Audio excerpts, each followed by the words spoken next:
Hoje eu quero dar para você uma dica de ouro para trabalhar com inteligências artificiais, tipo Cloud Code, numa base de código já existente e grande. Fala pessoal, beleza? Rafael Quintanilha do Quant Brasil aqui. Quero mostrar para vocês hoje um método que eu estou utilizando e que tem dado super certo para estender funcionalidades numa base de código que já exista. É muito comum a gente vê na internet pessoas trabalhando com esses modelos de IA falarem que funciona super bem e tudo mais, mas darem exemplos muito simples, ou criando um projeto do zero, ou num projeto muito pequeno.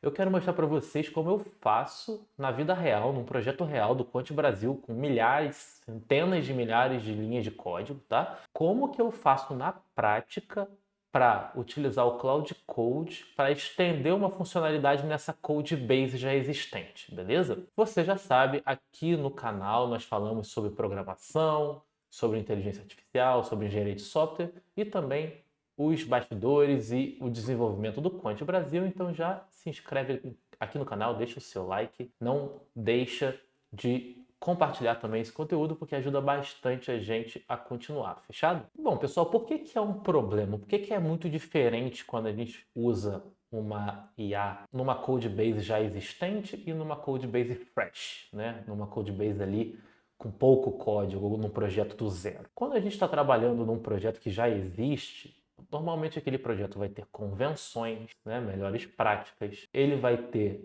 talvez uma biblioteca específica para fazer determinada coisa, sei lá, vai fazer manipulação de data. Você pode usar o Luxon, por exemplo, que é uma biblioteca JavaScript, ou você pode usar o Date FNS, ou você pode usar a classe Date normal do JavaScript. Quem sabe o que você usa, né?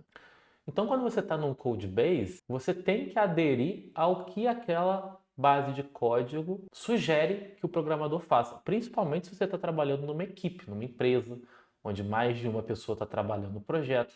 Então você precisa ter uma linha unificadora para que todos os programadores adiram a ela, né? E isso é bem mais complicado do que parece quando a gente usa uma ferramenta de IA, porque ela precisa ter a noção daquilo para ela poder respeitar. Como que ela vai saber que você usa isso se você não passar para ela?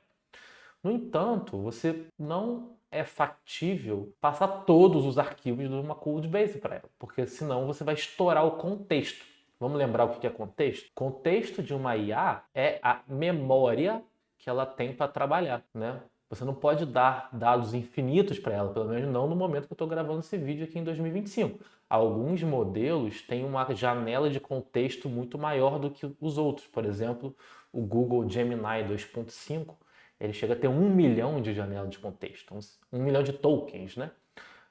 O que é um token? Um token é uma espécie de... Eu vou fazer uma generalização aqui, não é isso, tá? Mas para você entender. O token é uma espécie de sílaba da programação, né? Ele é mais do que um caractere, menos do que uma palavra na maior parte das vezes. Ele é uma espécie de sílaba. Você decompõe aquilo que você manda para o modelo em sílabas, em tokens, e ele é capaz de entender esses tokens e trabalhar em cima daqueles tokens que você mandou para ele. Se você mandar muitos arquivos, ele vai estourar essa janela, como se ele não tivesse memória para conseguir trabalhar com todo aquele contexto. E se você mandar poucos, ele não vai saber, né? Ele não vai saber o que fazer. Então você precisa ser bastante assertivo nesse context management, nesse gerenciamento de contexto, quando você está lidando com uma IA, beleza? Como fazer isso num projeto grande? Bom, você pode manualmente passar todos aqueles arquivos que são relevantes, tá? Isso normalmente é o método que eu tenho utilizado. Você já me viu fazer isso aqui no canal, nos vídeos onde eu criei uma funcionalidade do zero aqui para o Quant Brasil, né? Eu vou deixar o link na descrição. Eu criei lá o back-end e o front-end do zero e eu usei o cursor colocando no contexto arquivos que eu sabia que eram condizentes com o que ele precisava. Ele precisava daquele modelo, daqueles exemplos para fazer a feature que eu queria, né? Então eu fiz isso manualmente. Isso vai funcionar, é evidente, mas muitas vezes, né, você ou não vai ter noção exata de quais arquivos mandar, ou às vezes você quer estender uma funcionalidade que você já fez. Vai ficar mais fácil para você entender agora que eu vou te mostrar aqui no computador. Então, pessoal, olha só. Essa aqui é uma versão preliminar das carteiras quantitativas do Quant Brasil. Se você está vendo esse vídeo, significa que eu já lancei a versão final, beleza? tá aqui no canal, então não deixe de se inscrever para você assistir, porque ficou bem legal essa funcionalidade, tá bom? E o que são as carteiras quantitativas rapidamente para você poder entender o que eu estou querendo fazer? São carteiras de investimento que você rebalanceia elas automaticamente em uma frequência pré-determinada, dada uma determinada regra. Então, por exemplo, eu quero uma carteira quantitativa com os 10 ativos que mais subiram todo mês. Isso não é uma regra definitiva, é uma regra determinística. Todo mês eu vejo os 10 ativos que mais subiram, compro eles. Algumas coisas determinam essas carteiras quantitativas. Por exemplo, como você gera o ranking, né? Qual é a regra? Aqui, por exemplo, está selecionado o Momentum 30 dias, ou seja, o retorno nos últimos 30 dias. Quantos ativos eu vou comprar? Ou seja, eu estou ordenando por quantos, né? Depois que eu ordenar, quantos eu compro? Depois que eu ordenei pelo retorno nesse período, quantos eu compro? Só o primeiro? Os 5 primeiros? 10, 15, 30? Então, esse é o top N. A frequência de rebalanceamento, que aqui hoje está como mensal apenas, e o método de ponderação, que é pesos iguais. O que é frequência de rebalanceamento? Então eu vou recomprar, vou rebalancear minha carteira todo mês, toda semana, todo semestre, todo ano. Então essa é a frequência de rebalanceamento. E o método de ponderação é, comprei, por exemplo, 10 ativos, quanto que eu compro? Partes iguais. Então eu tenho 10 mil reais, eu vou comprar R$ 1.000 de cada ativo. Poderia ter outro peso, por exemplo. Eu posso dar mais peso para aquele que está no topo do ranking, né? Então, essa é uma versão preliminar da carteira quantitativa e ela funciona como está aqui, beleza? O que eu quero fazer hoje? Eu queria estender essa frequência de rebalanceamento para aceitar outros períodos: trimestral, semestral, anual e semanal. Beleza? E eu quero fazer isso com a IA. Eu quero utilizar, na verdade, o Cloud Code para fazer isso, beleza? Eu poderia vir aqui, abrir o código do Quant Brasil e achar onde isso está determinado. Então, por exemplo, vamos vir aqui em Quantitative Content, é aqui que está parte do código, e etc. Né? Vocês vão ver que vai ter aqui a frequência, Rebalance Frequency Options, Rebalance Frequency, está aqui Monthly, e por aí vai. Né? Eu queria estender, quero botar Quarterly, etc. e tudo mais. Eu poderia vir aqui e começar a dar isso no contexto para um cursor da vida, beleza? Mas como eu falei, isso às vezes não é tão óbvio, ou demora um pouco mais, ou tem métodos melhores. E qual é o método que eu quero mostrar para vocês hoje? Essa parte preliminar foi feita nesse pull request aqui, né? Para quem está acostumado a trabalhar com o GitHub, um pull request, ou Git, né? Pull request é quando você cria uma modificação, você quer fazer uma modificação na sua base de código, você cria uma branch separada, nessa branch você faz todas as modificações e quando você finaliza você faz o merge, você junta ela na sua base de código original. Toda vez que você faz um pull request, você tem aqui todos os arquivos que foram mudados, etc. Então tá aqui todos os arquivos que eu precisei mexer para criar essa versão preliminar. Você consegue entender que isso já é um contexto por si? Olha, eu tenho 24 arquivos que eu utilizei para gerar aquela página. Então, se eu fosse capaz de dar isso aqui para minha IA, ela já teria o contexto interno, inerente a ela, certo? E acontece que a gente consegue fazer isso com o Cloud Code, porque o Cloud Code tem acesso ao Git.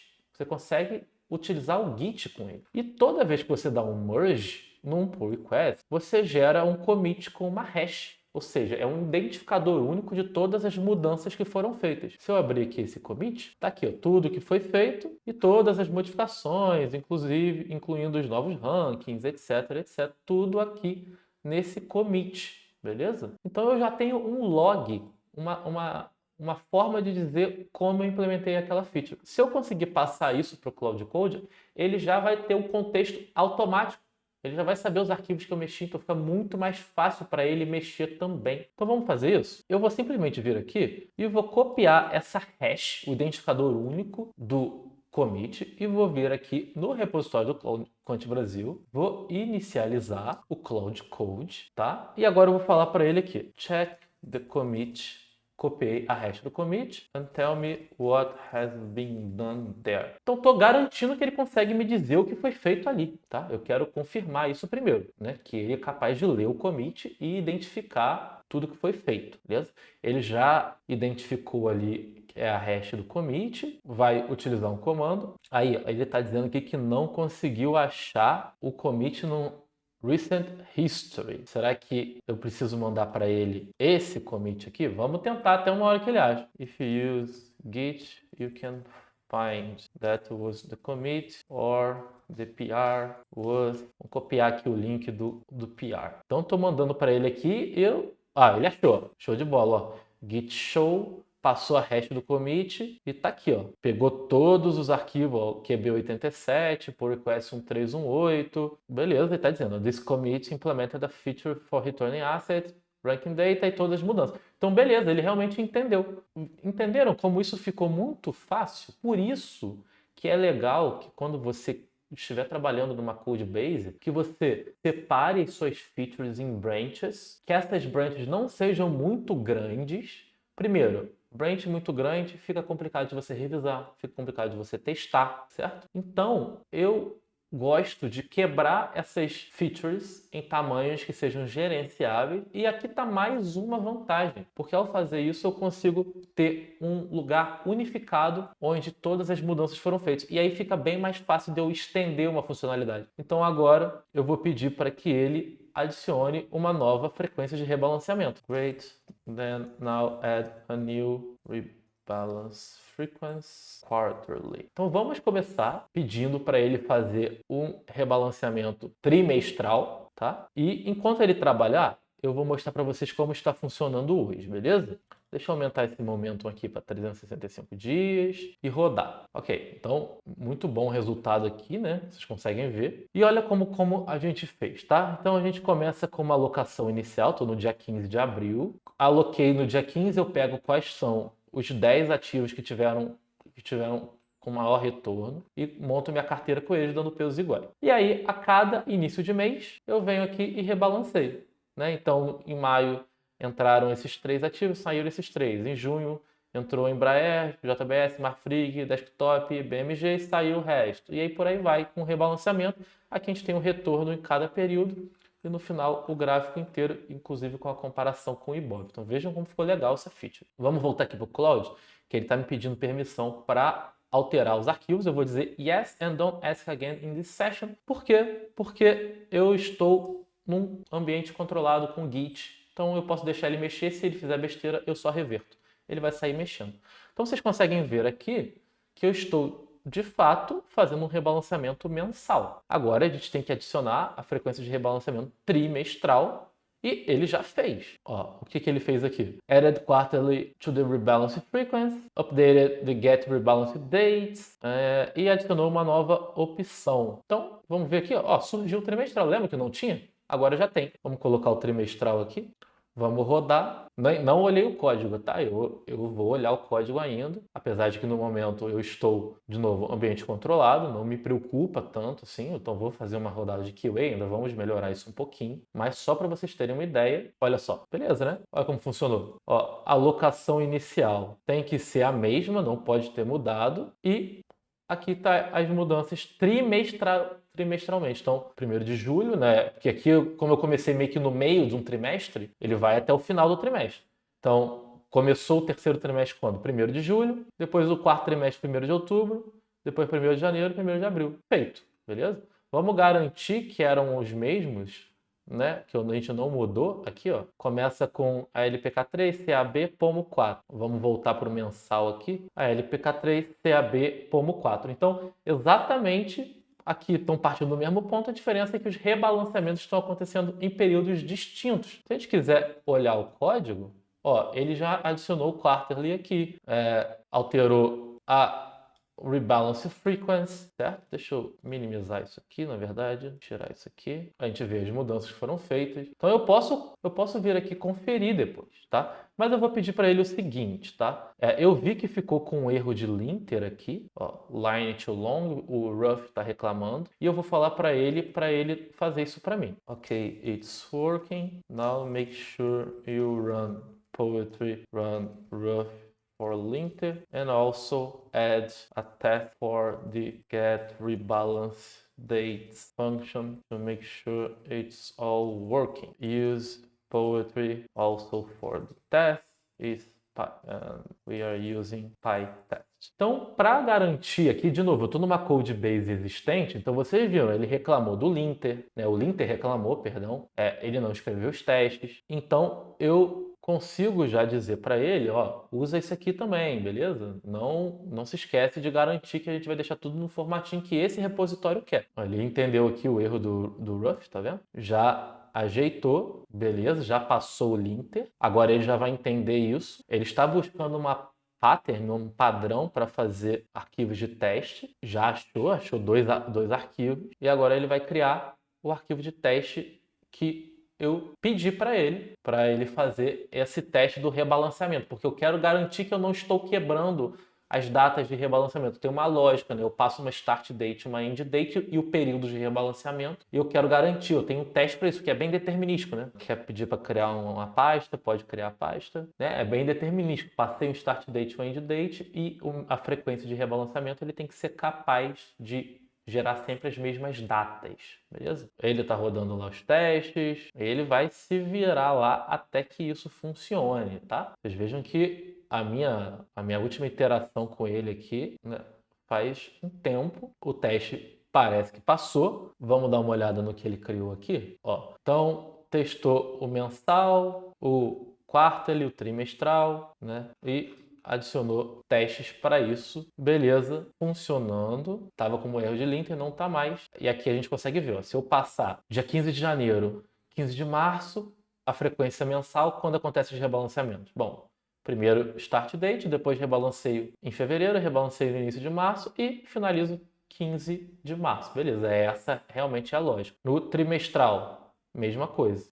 Sempre começo no dia que passar, obviamente, é o dia que eu estou começando aquele backtest. Rebalanceio no segundo trimestre, no terceiro trimestre, finalizo ali e por aí vai, beleza, ok, funcionando. Vamos fazer o seguinte, vamos pedir agora então para ele, great, extend now to semi-annually and annually. Don't forget the linter and the test. Agora que ele já está com a base, agora é moleza, porque ele já sabe os arquivos que ele precisa mexer, ele já está com o contexto e ele agora vai só seguir o padrão. Como o Cloud Code usa o modelo Cloud Sonnet 3.7 por trás, que é um modelo muito bom para programar, ele aqui vai tranquilamente aqui, praticamente em piloto automático, beleza? Ele já está mudando, já seguiu aqui, me parece estar tudo funcionando direitinho, né? Vamos esperar ele finalizar e vamos testar aqui também. Uma coisa que eu quero confirmar aqui, ó, que eu tô vendo que ele botou Move to the next semester, somando 6 meses sempre. Não é isso que eu quero, né? Eu quero que seja sempre no calendar window.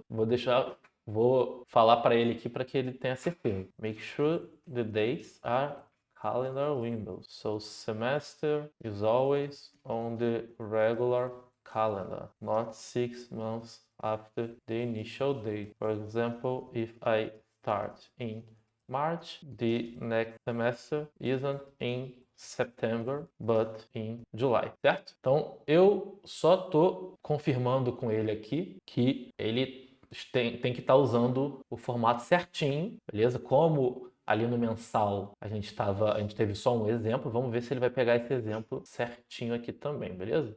Eu acho que ele tinha se confundido nisso aqui. Pode ser pelo fato de eu ter passado talvez mais de uma frequência para ele resolver, não sei. O importante é que sempre tá de olho também, viu, pessoal? Por isso que é importante você sempre pedir para ele escrever os testes, né? Olhar de fato o código, não só deixar e sair comitando de qualquer coisa. Como eu estou aqui no ambiente controlado, vou falar isso de novo, eu estou sendo mais leviano aqui, mas depois revisar sem dúvida nenhuma. Antes estava errado o teste, tá vendo?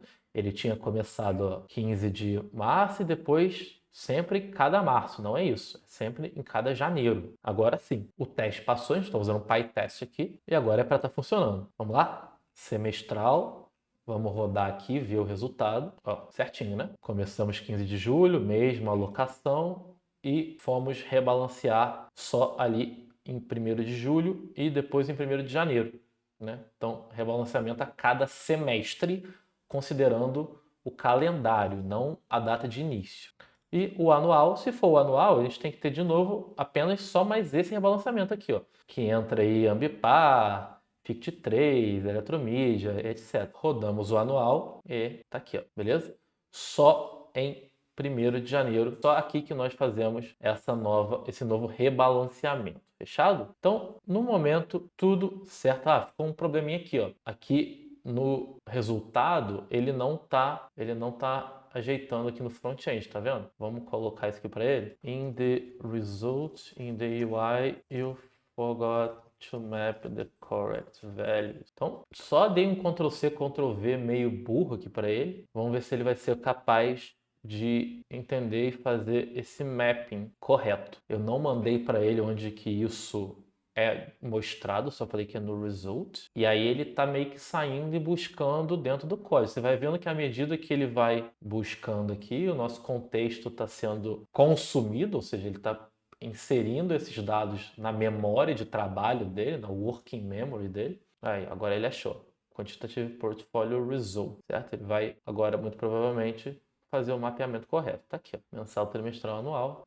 Já corrigiu. E daqui, é claro, eu posso fazer mais extensões. Posso colocar aqui semanal, quinzenal e qualquer extensão que eu quiser fazer. Agora fica bem mais simples porque ele tem todas as mudanças no contexto. Inclusive, isso virando um novo pull request, eu tenho agora mais uma fonte de contexto para eu passar para ele, mais específica ainda.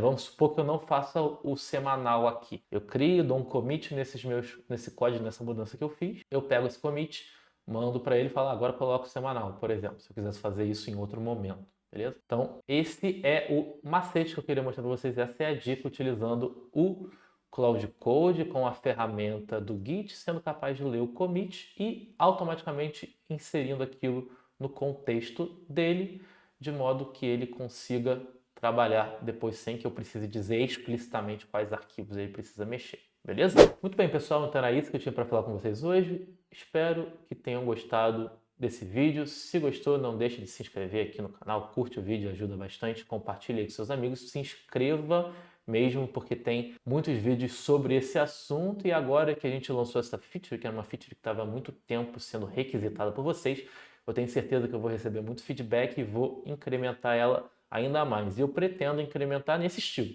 Vou abrir a câmera, implementar aquilo que vocês me pedirem e vocês vão ver aqui como eu utilizo, incorporo o feedback de vocês para adicionar essas features no Quant Brasil e em qualquer outros projetos que nós mostramos aqui no canal. Obrigado pela audiência e até a próxima.